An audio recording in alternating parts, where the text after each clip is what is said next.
Hola, ¿cómo están?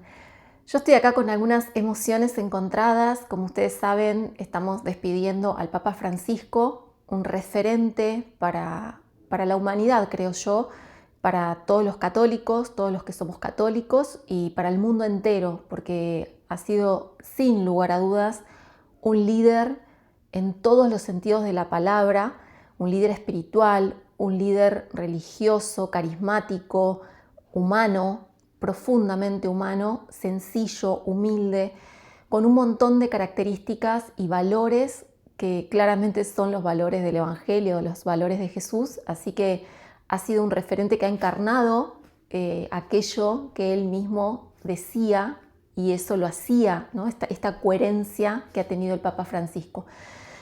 Y la realidad es que pensé mucho en si grabar este video o no grabar este video, porque como ustedes saben, cuando alguien pide disculpas es porque atrás de ese pedido de disculpas obviamente hubo alguna situación de error, de equivocación, de alguna situación que quizás no fue la mejor y el pedido de disculpas viene de alguna manera a ser un resarcimiento simbólico frente a esa situación, ¿no? Dolorosa generalmente. Y entonces yo soy muy partidaria de ser cuidadosa con estas cuestiones, pero realmente lo pensé mucho y creo que es un lindo homenaje a él contar este recuerdo, este hermoso recuerdo que tengo de un gesto que él tuvo, hermosísimo, de pedirme disculpas por una situación que no fue directamente causada por él, claramente no, pero de la cual él eligió hacerse cargo.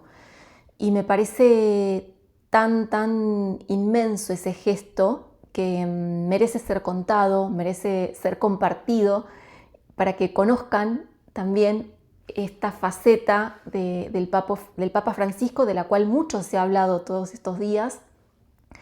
Así que bueno, voy a tratar de ser lo más rigurosa posible al narrarles esta anécdota y contarles cómo fueron esos hechos que dieron lugar a este pedido de disculpas, que yo lo sentí genuino, que lo sentí cercano y que tan bien me hizo a la hora de reparar un daño que, como les digo, no lo había generado él, pero eligió hacerse cargo. Lo que les voy a contar se remonta al año 2010, hace 15 años atrás. Por ese entonces yo estaba dirigiendo una de las 6 radios que el Arzobispado de Buenos Aires tenía en la ciudad de Buenos Aires y, como saben, por ese entonces la máxima autoridad de la Iglesia Católica en Argentina era el cardenal Jorge Bergoglio. Para que se den una idea, si sumábamos el espectro de las 6 radios, cubrían la totalidad de la superficie de la ciudad de Buenos Aires, con lo cual la realidad era que era súper importante el trabajo que hacíamos conjuntamente estas 6 radios para poder transmitir un mensaje a todos los ciudadanos de la ciudad de Buenos Aires.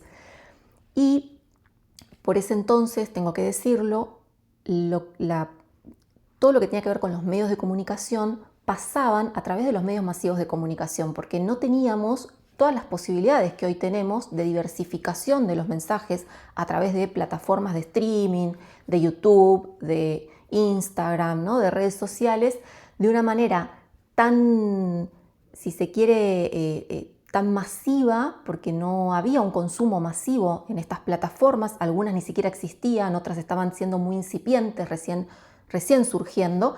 Y lo cierto es que para poder transmitir un mensaje había que hacerlo a través de los medios tradicionales de comunicación. Entonces, tener una antena en el medio de la ciudad, cuando en ese momento también en Argentina tuvimos un tema con una ley de medios, que no quiero entrar en detalle ahora porque no es el objetivo de este video, pero lo cierto es que tener una antena en el medio de la ciudad de Buenos Aires era un bien escaso y poder aprovecharlo al máximo suponía un compromiso muy fuerte porque, bueno, teníamos la posibilidad de transmitir un mensaje importante a través de un medio de comunicación masivo, de una de las instituciones más importantes que tiene el mundo y el mundo religioso, como es la Iglesia Católica.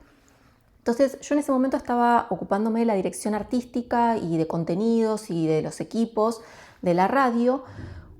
Lo estuve haciendo durante 3 años y en 2010 lo que ocurrió fue que un año antes cambia el párroco que tenía la representación legal de esa radio. Es decir, la radio, si bien pertenecía al Arzobispado de Buenos Aires, dependía o de alguna manera estaba siendo administrada a través de un representante legal que era el sacerdote, que a su vez tenía la representación legal de una parroquia, de Cáritas, de esa zona, ¿no? de esa misma comunidad, de un colegio incluso. Y si bien, a ver, quiero ser cuidadosa con esto, yo no creo que el párroco haya tenido mala intención en poner dificultades al trabajo en la radio. Lo cierto es que tenía un nivel de intervención que dificultaba mucho la posibilidad de llevar adelante todo el proyecto que habíamos diseñado junto con otros profesionales que también formaban parte de la radio, que integraban una comisión directiva y con el que yo trabajaba en equipo con ellos de una manera muy horizontal, muy en comunidad, pensando mucho estos contenidos y con un esfuerzo enorme, porque muchos de ellos, como también lo había sido yo anteriormente, trabajaban incluso voluntariamente y ad honorem. Por lo tanto, el interés que nosotros teníamos era poder llevar adelante un proyecto comunitario de comunicación de la manera más profesional posible. Y lo cierto fue que este párroco, que lamentablemente no tenía conocimientos en comunicación, no tenía criterios tampoco de profesionales de comunicación, porque no era su área, tuvo la mala idea, creo yo, de querer condicionar este proyecto de una manera que entendíamos al proyecto no le hacía bien. Entonces, pero de nuevo digo, yo creo que fue quizás inexperiencia o desconocimiento sobre todo. No creo que haya habido mala intención, pero la realidad es que muchas veces, esto nos ha pasado a todos en la vida, quizás queriendo o pensando que estamos haciendo un bien, sin querer ponemos palos en la rueda o podemos llegar a perjudicar algo que no con la intención de perjudicarlo, pero sí con la consecuencia de que nuestras acciones perjudiquen algo.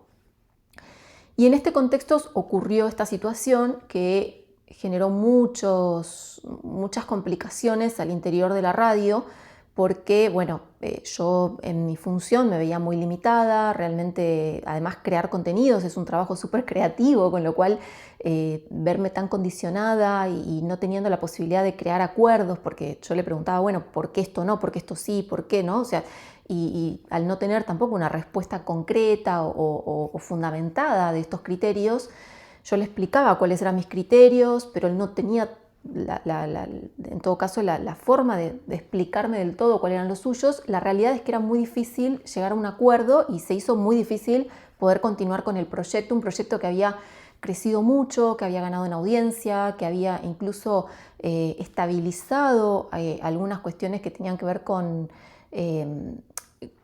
valores dentro de la radio, me refiero de poder transmitir los valores que queríamos, cuestiones presupuestarias, ¿no? O sea, también, bueno, un montón de cuestiones que realmente había sido, creo yo, una buena gestión, dicho por ellos mismos. Y lo cierto es que llegué a un momento donde era imposible avanzar porque todo lo que proponíamos nos encontrábamos con una limitación y no podíamos avanzar realmente. Entonces, frente a eso, no voy a contar los detalles porque la verdad es que no vienen al caso, pero para que se den una idea, esta era la situación a grandes rasgos que teníamos. Y frente a eso, la realidad es que yo dije, bueno, voy a dar un paso al costado porque no veía una solución a esto y por otro lado, entendía que era lo correcto, que tenía que irme porque no podía seguir dándole al proyecto el impulso que le quería dar, no podía llevar adelante las ideas que tenía, era muy difícil concretar todo y la realidad es que tampoco quería generar una incomodidad ni que se generara una incomodidad con nadie. No me gusta trabajar en entornos donde una cosa es que uno tenga dentro de un entorno laboral una situación puntual y esporádica de incomodidad, pero es muy difícil cuando uno está condicionado permanentemente en una situación que no se siente cómodo. Y este era el caso. Pero como yo entendía que la situación era injusta, porque la realidad es que, por eso digo, no voy a entrar en detalles, pero sí entendía que la situación era injusta y como no me parecía correcto guardar silencio frente a una situación injusta, De nuevo, entiendo que no hubo mala fe, pero sí hubo, no sé, no quiero decir torpeza, pero hubo una situación que no generó los efectos deseados. Y entonces yo sentí que necesitaba expresarlo y que me parecía además que era necesario que las autoridades a cargo de la iglesia entendieran, supieran, estuvieran al tanto de esa situación. Entonces, junto con otros dos miembros también de esa radio que formaban la comisión directiva, hicimos una nota donde explicábamos muy detalladamente toda la situación que habíamos vivido y todo lo que se había dado cronológicamente, habíamos contado toda la situación y la presentamos, la llevé yo personalmente al Arzobispado de Buenos Aires y se la hicimos llegar al cardenal Jorge Bergoglio. Bueno, yo le entregué la nota, que era bastante extensa, y describía la situación, pero la realidad es que no tenía expectativas de ningún tipo, porque yo ya había tomado la decisión de irme, sentía así la necesidad de expresarlo y de comunicarlo, más que nada porque sentía que había sentía que moralmente era un deber mío tener que decir, pasa esto y creo que tienen que saberlo. Y para mi sorpresa, al día siguiente me suena el teléfono y me llama el cardenal Jorge Bergoglio. Se presenta él mismo, o sea, no es que me llamó alguien y me dijo, te voy a pasar con, o me llamó alguien para decirme, mira, quiere hablar con vos el cardenal. No, me llamó él directamente, un número que yo no tenía registrado. Atiendo y cuando me atiendo me dice, me llama por mi nombre, me dice, se presenta, me dice, yo soy el cardenal Jorge Bergoglio y te llamo para pedirte disculpas por esta situación que están viviendo. Y yo ahí la realidad es que me tomó por total y absoluta sorpresa, porque como se imaginarán, uno en estos casos piensa que primero si hubiera algún punto de convocatoria para un diálogo, se hace a través o se gestiona generalmente a través de un intermediario, un secretario o alguna otra persona. Acá me llamó él directamente. Y además no llamó para darme una indicación, no llamó para, no sé, bajar una línea, no. Llamó para pedir disculpas. Me pidió perdón por la situación que estábamos pasando y yo la verdad es que frente a eso me quedé absolutamente sorprendida porque además la serenidad, el amor con el que me lo dijo, que sinceramente fue como, no sé cómo explicarlo, porque es una sensación que la sentí en el cuerpo. Yo estaba con una amiga, estábamos tomando un café y cuando corta, mi amiga me dice, te quedaste blanca, me dice, ¿ves este papel que está acá por una servilleta? Me dice, vos estabas más blanca que el papel. Y yo creo que sí, que efectivamente me pasó eso. Se ve que me quedé blanca. Pero no sé cómo explicarlos. Yo no, imagínense que si le mandé una nota explicándole toda la situación, no es porque tengo o tenía, no suelo tener como miedo a la autoridad de ninguna manera, mucho menos sabiendo que lo que yo iba a hacer era irme de la radio. De ninguna manera, no tenía ningún problema con eso. El tema fue que la ternura con la que me abordó, la sorpresa que me generó la situación, fue una situación que la recuerdo con muchísimo cariño, con mucho amor, porque además no es lo que se espera. Pensemos que la iglesia es una institución súper verticalista, con lo cual que la máxima autoridad te llame para pedirte disculpas, porque además me pidió disculpas por algo que él no había hecho. Él se hizo cargo de un error de una persona que él tenía a cargo. Y esto me pareció tan humilde, tan hermoso como gesto, tan potente como gesto, que dice tanto, una humildad inmensa, un gesto de grandeza. Entonces, fue imposible no quererlo en ese gesto. Y yo sinceramente le dije, bueno, muchas gracias por llamarme, gracias por pedirme disculpas. Y bueno, ahí él me dijo, mira, yo te voy a poner en contacto con el encargado de medios del arzobispado, que es una persona muy cercana a mí. En ese momento eran las dos únicas personas que llevaban adelante todo lo que tenía que ver con la comunicación, o los encargados me refiero, ¿no? Por supuesto que abajo de ellos había mucha gente, pero los que llevaban adelante la política de comunicación de la iglesia en Argentina eran él y otra persona más. Me dijo, yo le voy a pedir que te llame, se ponga en contacto con vos y puedan ver cómo resuelven esta situación. Fíjense lo que hizo, o sea, no es que me mandó al encargado de medios para ver si después hablaba con él, no, que es lo que tradicionalmente la gente hace, ¿no? Delega, él se hizo cargo y me llamó él para después delegar, ¿no? Un gesto inmenso. Y bueno, me dijo, antes de cortar, me dijo, te pido que reces por mí, que es la frase que él siempre usó. A mí en ese momento me sorprendió porque no se la había escuchado antes. Después cuando lo compartí con más personas de la radio misma, que también eran muy religiosos, me dijeron, sí, él lo dice siempre. Y bueno, después esta frase la conocimos todos, ¿no? A partir de su papado, diciéndola a él muchas veces más. Pero fue un recuerdo muy, muy inmenso, muy grande, que habla de él, de su generosidad, de su inmensidad, de su liderazgo, ¿no? De una comunicación directa y amable, cordial, asertiva, muy linda, muy linda. Realmente me genera muchas emociones recordar esto, y en ese momento yo lo recibí con mucha alegría, porque piensen que nosotros veníamos trabajando 3 años para sacar adelante un proyecto radial, y de un día para el otro nos encontramos con que no podíamos seguir adelante y no teníamos una explicación de por qué. Y él vino con un pedido de disculpas a resarcir esa situación. Esto pasó en ese momento, él era arzobispo de Buenos Aires, pero la anécdota continúa.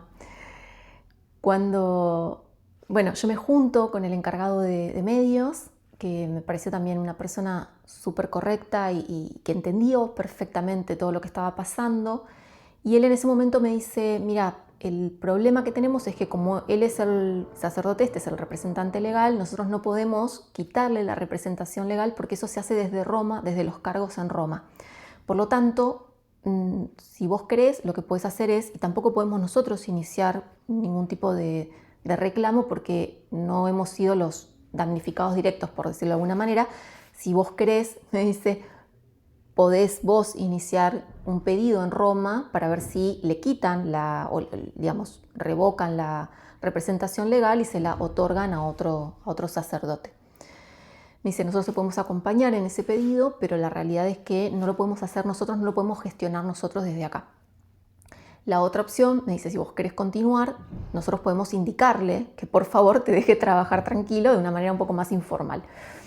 Y la realidad es que yo en ese momento yo ya sentía que iba a ser incómoda la situación porque, qué sé yo, no sé, yo ya había tomado la decisión de correrme, lo pensé bastante porque me pareció que me estaban dando alternativas de solución. Sin embargo, yo decía, el día a día va a ser difícil porque, bueno, inevitablemente era como cruzármelo todo el tiempo, ¿no? O sea, sentir que iba a estar todo el tiempo esta situación ahí como merodeando. Y me pareció más sano, como él no se podía correr, me pareció más sano correrme yo y di un paso al costado.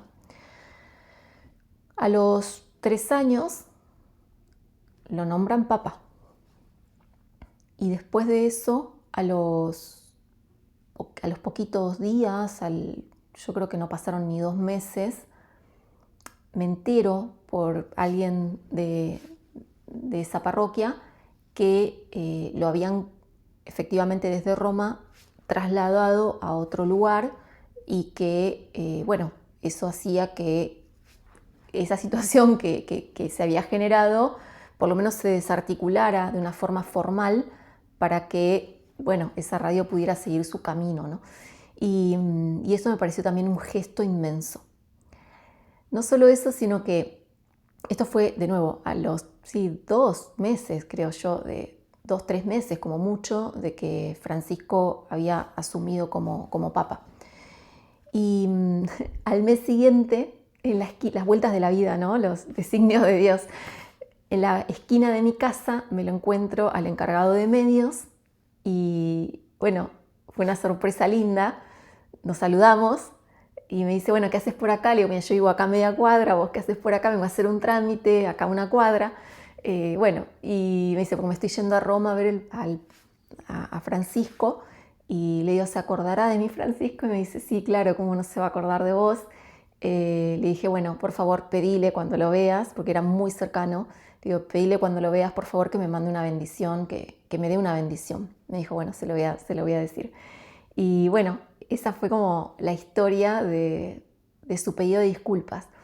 Yo quiero rescatar la inmensidad del gesto, ¿no? Que a veces cuesta tanto en una sociedad donde todo parece que tiene que ser perfecto y donde la gente no reconoce sus errores, cuesta tanto pedir disculpas y un gesto tan pequeño puede generar consecuencias tan inmensas, y yo lo recuerdo realmente como un gesto de liderazgo inmenso. Creo que hemos tenido un líder muy grande que nos ha dado ejemplos concretos en su vida a día, en su día a día, ¿no? Con su propia vida, él nos dio ejemplo de lo que sí hay que hacer y de lo que no hay que hacer.